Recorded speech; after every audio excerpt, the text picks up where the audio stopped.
If you're a beginner at fix and flip and you're thinking about rehabbing your first house, or even if you've been rehabbing houses for a while, this is a must-watch video. Having rehabbed myself hundreds of fix and flip properties, I'm gonna share with you my top 7 tips for getting started in the exciting world of fix and flip. Coming up.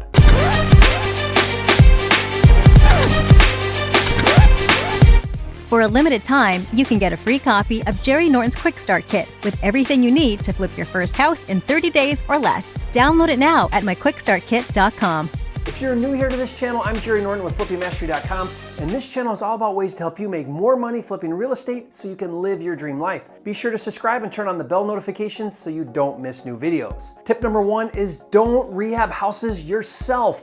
Don't swing the hammer. Don't pick up the paintbrush. Maybe do demo, but only if you're like me and you're doing it because it's super fun and you love it. But seriously, do you want to earn minimum wage flipping a house? Then do the rehab yourself. You'll make more money per hour working at McDonald's. It's a terrible use of time. Your best use of time is managing the process and finding the next deal, not swinging the hammer. Learn how to buy houses for $10,000 cheaper and hire out the work. Treat this like a business and not like a side hustle. Tip number 2 is don't fix and flip in low-income areas. What's considered low income? My general definition of low income is where the after repair value, or what the home will sell for once it's fixed up to a retail buyer, is below $100,000. Under $100,000 neighborhoods are difficult to rehab with crime and theft. There are less buyers because it's mostly a rental market, and the interested buyers struggle to qualify for financing. You have more appraisal issues, and worst of all, your profits aren't very much considering all of the challenges I just stated. Listen, you can wholesale all day long in low income, but for fix and flip, go to neighborhoods over 100,000 ARV. Pro tip here, the sweet spot for fix and flip is 300 to 600,000 ARV. You have more qualified conventional buyers. Rehabs aren't that different than first-time buyer markets because you're not quite in the luxury homes yet. There's less competition because 80% of fix and flippers focus on under 300,000 ARV markets. And most importantly, your profit per deal is higher for basically the same amount of time, energy, and effort. You make 5 times as much flipping a $500,000 house as you will a $100,000 house, and it's pretty much the same amount of work. Tip number 3 is to start small and not get in over your head on your first deal.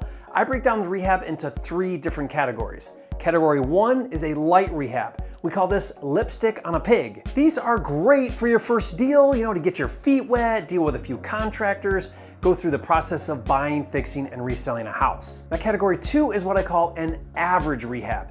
In addition to carpet and paint, this also includes kitchen and bath. Now you have the cabinets and counters, probably some light plumbing, etc. And this is okay for some to start with. If you're feeling really ambitious, you can do it. Now, category 3 is a gut job. In addition to carpet, paint, kitchen, and baths, this is capital improvements like roof, window, siding, and doing big stuff like tearing down walls, rewiring, doing additions.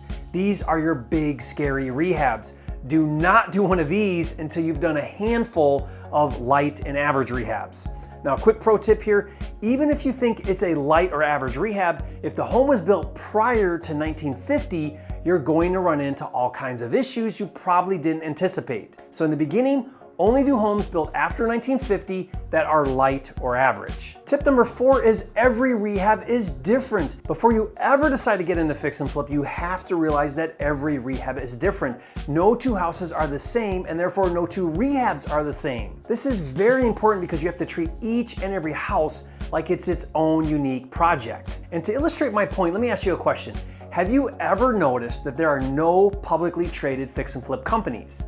At least that I know of. Now think about that. There's publicly traded builders, and there's publicly traded hotels and apartment companies. There are billion-dollar funds that buy and hold single-family rentals. So why aren't there any publicly traded fix and flip companies? Some have tried. Zillow recently tried their hand at fix and flip and reported a $45 million loss. Having personally fixed and flipped hundreds of properties, I've got my theory. Unlike building a new home where everything is new and there's an exact blueprint to follow and an exact process from A to Z, rehabbing houses is different with every single house. No 2 houses are the same, and so it makes it difficult to systematize the process. That doesn't mean we can't try. What it means is you need to treat each and every rehab like its own unique project. One of the biggest mistakes new and even seasoned rehabbers make is they assume that the next rehab is going to be similar to the last rehab. Which brings me to tip number 5, which is to over-project your rehab budget. Whatever you think it's gonna cost, add another 10 to 20% buffer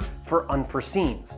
Listen, if you wanna take the fun out of rehabbing, go in on a project with a tight budget. You'll be stressed the whole time and inevitably go over budget. But if you wanna go over budget but at least have a better experience, go in with a healthy, realistic budget where you can do it right and hire competent contractors. I remember early on when I was fairly new to rehabbing, I was complaining to my mentor about going over budget all the time. And my mentor said to me, he said, "Jerry, just buy the houses for $10,000 cheaper and do it right." Now that sounds simple, but that really had a profound impact on me. Here are 5 steps to buy right with a healthy budget. Number 1, estimate what you think the repairs are, run your formula, make the offer, and get the contract with a 10-day inspection contingency. That means you have 10 days to do your due diligence to verify that the deal works. Number 2, during the 10 days, get real bids on all of the work from contractors. Don't do this before you have the contract. I did an entire video explaining why you should do your due diligence after you have the contract. Now I'll put a link to watch that video in the description box below and you can watch it later. Number 3, take the total number from your hard bids from contractors and add 10% buffer if it's a light rehab, 15% if it's an average rehab, and 20% if it's a heavy rehab. Number 4, based on your new adjusted rehab number, go back to the seller and renegotiate your buy price or back out of the deal. And number 5, assuming you get the deal, pretend like you don't have a 10 to 20% buffer and do the best to keep your original budget during your rehab.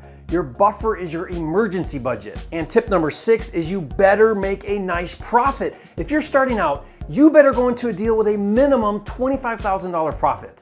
There are too many things that can eat away your profit.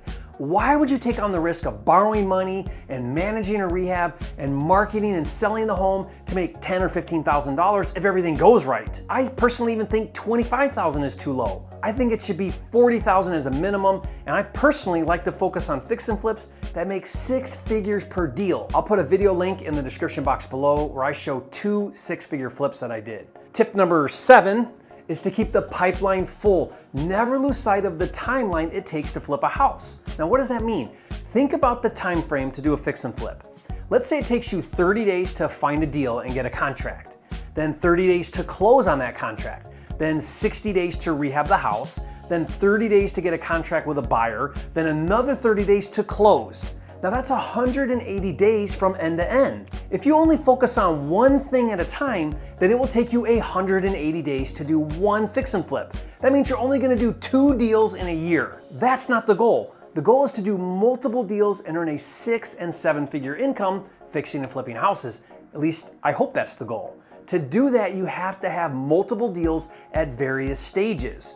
The real point I want to make with this tip is while you're rehabbing, you have to still carve out time every day for acquisitions. You have to still make offers and still get new deals.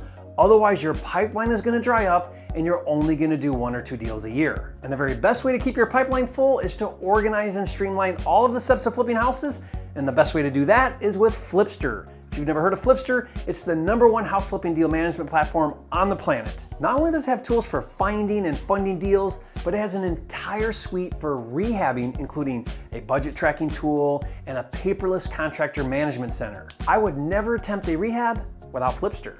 To learn more and see it in action, go to getflipster.com or click the link in the description. Hey, if you learned something on this video, show some love, hit that like button right now and leave a comment. Share with me your biggest takeaway from this video. I'd love to hear from you. And if you haven't yet, subscribe to my channel. I'm dedicated to helping you make more money and less time flipping real estate so you can live your dream life. And I'll see you on the next video.